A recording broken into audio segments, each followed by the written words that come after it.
मेधा शुरू से ही पढ़ने में होशियार और मेधावी छात्रा थी। अच्छी पढ़ाई के बाद अच्छा कॉलेज सिलेक्शन और फिर बहुत अच्छी जॉब। तूने तो मेरा नाम रोशन कर दिया मेधा। अरे लेकिन ये जो काम करने का तरीका है ना, इसे बदल ले। 18 घंटे काम करेगी तो कल को बच्चा कैसे संभालेगी? तुम्हारी तरह पागल नहीं हूँ माँ, जो बच्चे और परिवार में फंस जाऊँ। मैं तो जिंदगी खुल कर जीऊंगी। सब कहने की बात होती है बेटा, अपने बच्चे का सुख हर कोई चाहता है। वक्त बीतता है और मेधा की शादी हो जाती है। शादी के कुछ सालों में ही मेधा एक सुंदर से बेटे की माँ बन जाती है। अरे यार, मेरी मैटरनिटी लीव खत्म हो रही है, क्या करे? माँ भी नहीं आ सकती, कैसे मैनेज करूँ? ऐसा करते हैं, इसके लिए एक केयर टेकर रख लेते हैं, वो देखा करेगी इसे। मेधा को पति की बात जंच जाती है और वो केयर टेकर की तलाश शुरू कर देती है। एक दिन उन लोगों के घर एक महिला आती है जो दिखने में पढ़ी लिखी लगती है। जी, क्या काम है आपको? मैम, मेरा नाम स्नेहा है।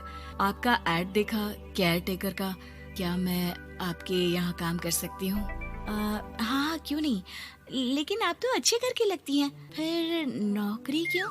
दरअसल मेरे ससुराल वालों ने मुझे घर से निकाल दिया क्योंकि मैं माँ नहीं बन सकती और माता पिता भी नहीं है इस दुनिया में। तो अरे अरे, कोई बात नहीं, तुम लक्ष्य को ही अपना बच्चा समझो और यहीं रहना, और किसी भी चीज की जरूरत हो ना तो बता देना। नेहा खुशी खुशी लक्ष्य को संभालने लगती है। रात को जब मेधा घर पर आती है, अरे क्या बात है स्नेहा, तुमने खाना नहीं खाया क्या? अरे दीदी, आपका बेटा टाइम दे तब ना। अरे तो जब वो सोता है तब खा लिया करो। तब तो मैं इसके पास ही बैठी रहती हूँ। कोई मच्छर या कीड़ा काट ले लक्ष्य को तो अब आप पकड़ो, मैं खाना खा लेती हूँ। स्नेहा वहाँ से चली जाती है। बहुत ही अच्छे से ख्याल रख रही है ये लक्ष्य का। मेधा, इतना तो शायद तुम भी ध्यान नहीं देती।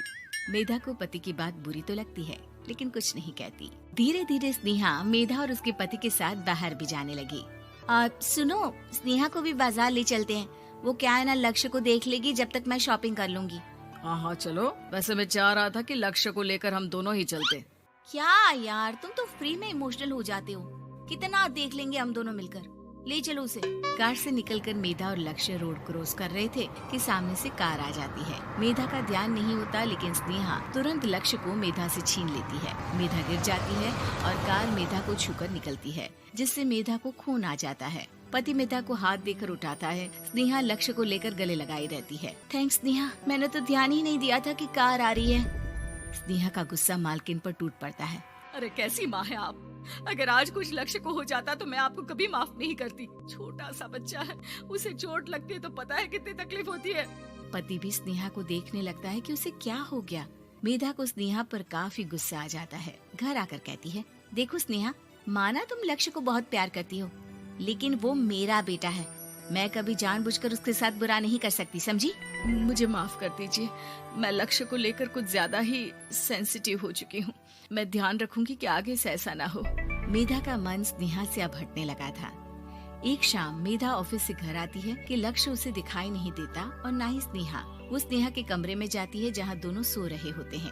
अरे स्नेहा, लक्ष्य को आज इस कमरे में क्यों सुला दिया? दीदी, मुझे नींद आ रही थी, ऐसे में उसे कमरे में अकेले लिटाना मुझे ठीक नहीं लगा। मेधा बच्चा उठाने लगती है कि स्नेहा टोक देती है। रहने दीजिए ना दीदी, सो रहा है, फालतू में नींद खराब हो जाएगी। मेधा को गुस्सा आ जाता है और वो बच्चा उठाकर वहाँ से चली जाती है। अगले दिन मेधा स्नेहा को बुलाती है, साथ में एक और लड़की खड़ी होती है। स्नेहा, अब तुम अपना कुछ और देख लो, हम लोगों को नई केयर टेकर मिल गई है, तुम इस हफ्ते घर छोड़ देना।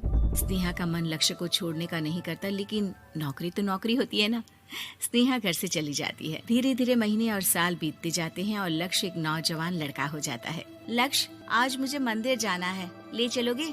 ठीक है माँ, एक काम करके अभी वापस आता हूँ, तब तक आप और पापा दोनों तैयार हो जाइए। दोनों तैयार होकर बैठ जाते हैं लेकिन लक्ष्य काफी देर तक नहीं आता। अरे मेधा, फोन तो करो लक्ष्य को, देखो क्या हो गया उसे। मेधा फोन करती है तो पता चलता है कि लक्ष्य का एक्सीडेंट हो गया है और वो सिटी अस्पताल में है। जल्दी चलिए, पता नहीं कैसा होगा मेरा बेटा। अरे चिंता ना करो, सब ठीक होगा, मैं अभी कार निकालता हूँ। दोनों मियाँ बीवी अस्पताल पहुँचते हैं जहाँ वो लोग देखते हैं कि लक्ष्य बिस्तर पर पड़ा होता है। एक महिला इन्हें यहाँ लेकर आई है, वो वहाँ बैठी है, लेकिन फिलहाल तो आप लोगों को इनके लिए किडनी का प्रबंध करना होगा। एक्सीडेंट में इसकी किडनी डैमेज हो गई है। मेरी ले लीजिए डॉक्टर साहब, मेरे बेटे को बचा लीजिए। नहीं नहीं, आप माँ हैं, आपकी नहीं ले सकते, पिता की भी नहीं। आप किसी रिलेटिव या दोस्त से पता कर लें, और हाँ थोड़ा जल्दी करें क्योंकि देर होने से मामला बिगड़ सकता है। मेधा बैठकर रोने लगती है कि वहाँ डॉक्टर आ जाते हैं। जिस औरत ने आपके बेटे को यहाँ भर्ती कराया था वो अपनी किडनी आपके बेटे को देना चाहती है। हाँ? कौन है वो? कहाँ है वो? तभी वहाँ स्नेहा आ जाती है। स्नेहा तुम? मैं लक्ष्य को पहचान नहीं पाई थी, लेकिन आप लोगों को देखकर समझ गई कि ये लक्ष्य है, इसलिए वापस आ गई। मैं अपनी किडनी आपके बेटे को देना चाहती हूँ। मेरी अपनी तो कोई औलाद नहीं, लेकिन लक्ष्य में मैंने हमेशा अपना बच्चा देखा। तुम धन्य हो स्नेहा, जो इतने साल में भी लक्ष्य को भूल नहीं पाई।